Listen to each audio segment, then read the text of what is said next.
Alright, so today we're going to be building another Tofu65, and you're probably just like, why are we building another Tofu65? You've already done this before, and that is true. However, today what we're doing is we're actually going to be creating a keyboard specifically to test out different switches. Now let me explain this a little bit. I've kind of noticed that whenever I watch someone review multiple switches, be it after multiple videos or even in the same video, a lot of times they test those switches on a different keyboard, right? So from one video to the next, or even from one switch to the next in the same video, you will get two different keyboards for either two different switches, right? And so what this basically does is it means that you don't have any sort of baseline for what switches actually sound like, because if you were to watch all the videos for one person for all of their switch reviews, you just don't really know, right? Because the keyboard changes, the conditions change, maybe the foam configuration changes. And so I want to change that a little bit. Now, I'm sure there are other creators out there who do use just one keyboard, but I haven't seen that as much, and I decided I'm gonna do that. So what you can look forward to in the future is 1, more switch reviews, and 2, something a little bit more consistent. So today we're building a Tofu65. Now, why did I choose the Tofu65? Well, the Tofu65 for me is one of those keyboards that's just really solid all around. It has a really good tone without being super intrusive, and it has very little board ping, which I really enjoy. What I also like about it is the fact that it has multiple mounting styles, but we're only just going to be using one, and it also has some of the most consistent sound across the board versus a lot of the other keyboards that I've built so far. So I decided let's just use the Tofu65. It's a common one that you can get in stock right now, so let's just do it. We're just going to be doing something very simple. There's really not going to be too much here. So I'm doing force break mod on the board to prevent more, any sort of case ping or anything like that. We're going to be doing 2 different sound tests with 2 different boards, right? So we're going to be using case foam or no case foam. We're not going to be using any sort of PCB foam in these builds because I find PCB foam tends to really mute the sound of switches, which is why you get that more deeper, sound dampened tone when you use PCB foam. With this, I really want to try to get something that really accentuates the sound of the switch and not so much of the board. I will be using plate foam, and that's largely because I do want to dampen the board tone a little bit. I find with zero foam builds, you're getting a lot of the tone from the board, and that's not what we're trying to accomplish here. As far as the mounting style goes, we're going to be using the socket gaskets, and that's largely for ease of use. The socket gaskets don't really come off, and you don't have to bother lining them up every single time. As much as I love the silicone gaskets in the other Tofu65 that I've built, I find that if I do take it apart, it's kind of a pain in the butt trying to realign everything. They all kind of fall out, and so the silicone gasket socks are going to be just better overall. Now, as far as what else that we're going to be doing, we're going to be using 2 different plates. So I'm going to be doing a sound test with a PC plate, because everyone kind of knows those for being the deepest tone. And then we're going to be using a carbon fiber plate. Now, I've never actually used carbon fiber before for a plate, so it'll be really interesting to see how that sounds. These switches that we're going to be using today are the HMX Sillyworks Hyacinth V2s. These are a linear switch that's relatively light, and I'd say a little bit on the higher pitch tone when it comes to sound profile. And I think these will and they're loud enough that I feel like it'll kind of give us some good sound profile when we kind of do this test. So without further ado, I'm just going to go ahead and build the board, and then let's check out what this board sounds like. First, we're going to do the PC plate, so it's going to be case foam and plate foam, and that's it. And then the next one is going to be no case foam, just plate foam.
And yeah, so not too bad. Again, so let me know in the comments down below which one you guys prefer, which one you think sounds the most like the Switch.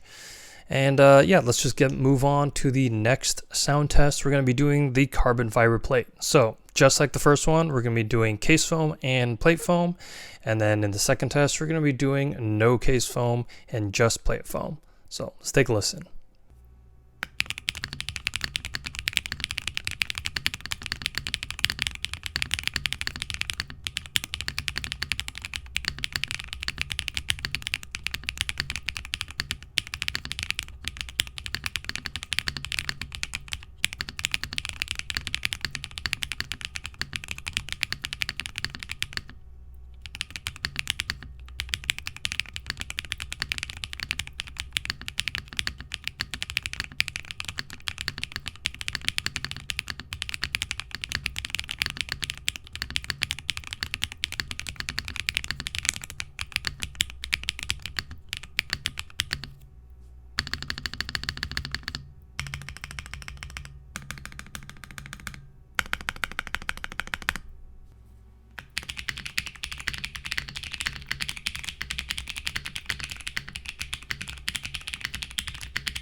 So I personally really like the carbon fiber plate sound. I think it actually does a really good job, surprisingly, of reducing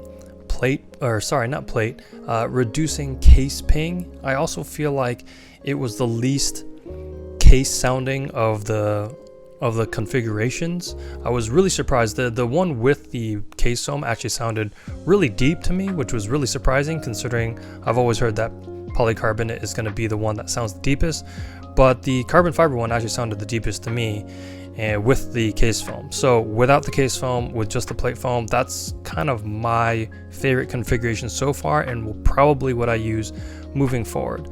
But let me know what you guys think. Let me know your thoughts. Let me know which one you guys enjoyed the most and which one you thought might actually be the best for Switch sound tests. Let me know in the comments below. And yeah, hope you guys enjoyed this video. We'll see you guys on the next one.